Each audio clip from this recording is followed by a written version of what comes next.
Hello student, आप यहाँ देख सकते हैं क्वेश्चन नंबर 24 दिया हुआ है।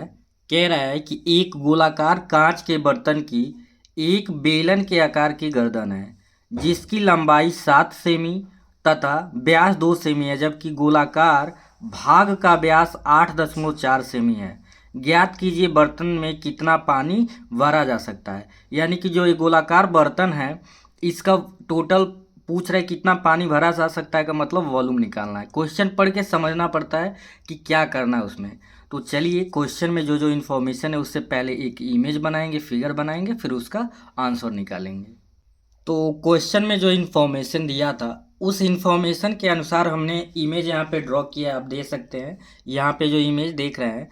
क्वेश्चन ये कह रहा था, मैं साइड में लगा दे रहा हूँ कि एक गोलाकार कांच के बर्तन की एक बेलन के आकार की गर्दन है। कह रहा है एक गोलाकार कांच का बर्तन है जिसका आकार जो है बेलन के आकार की गर्दन है। तो ये गोलाकार बना लिया गया है और इसका गर्दन आप देख सकते हैं, गर्दन किसके शेप का है, बेलन के शेप का है।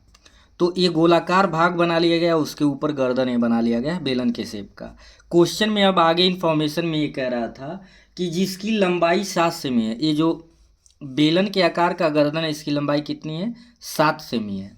और इसका जो व्यास दिया हुआ है और व्यास 2 सेमी है। ठीक है, इसकी लंबाई जो है गर्दन की 7 सेमी है और जो आपका व्यास दिया है 2 सेमी है। और जो गोलाकार भाग है उसका डायमीटर 8.4 सेमी है। ठीक है, ये एनसीईआरटी का क्वेश्चन है, बुक में दिया हुआ है एनसीईआरटी के।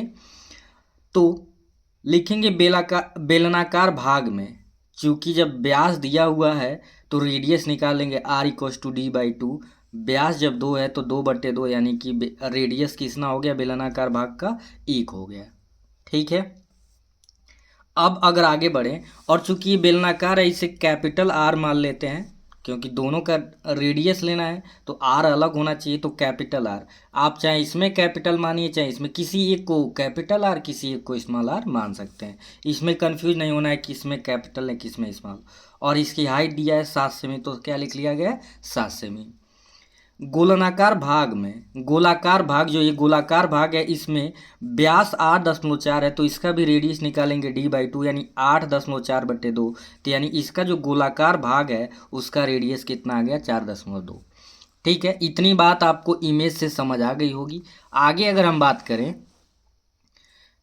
अतः बर्तन का आयतन, ये जो गोलाकार बर्तन है इस बर्तन का आयतन जिसमें पानी भरा जा सकने वाली उसकी मात्रा, कितनी पानी भरा जा सकता है, तो V = वॉल्यूम को V से रिप्रेजेंट करेंगे। बेलन का आयतन प्लस गोले का आयतन, ये जो बेलन के आकार का गर्दन है उसका आयतन प्लस ये आपके गोले का आयतन। ठीक है, तो बेलन का आयतन होता है πr²h और गोले का आयतन होता है 4/3 πr³। तो चूंकि इसका आर स्मॉल आर माने थे तो स्मॉल आर, और बेलन को कैपिटल आर लिए थे तो कैपिटल आर।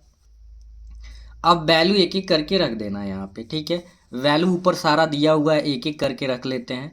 आप देखिएगा V = पाई की वैल्यू जब कुछ कहता नहीं है तो क्या लेते हैं, 22/7।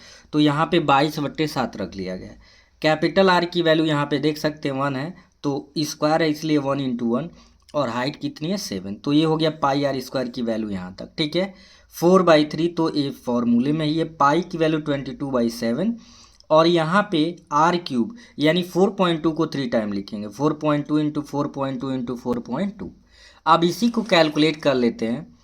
7 से 7 को काट दिए तो 22, 1 × 1 1 ही होगा, 22 × 22 ही आ गया इसका कैलकुलेशन। 3 से 42 को, तो 7 से 42 को काट दिया गया, 7 6 के 42, और 3 से 4.2 को काटा गया है तो 1.4 बार में, तो 22 का 4 में गुणा कर दिया 88। 0.6 × 1.4 × 4.2 किया गया, 3.528 आ गया है।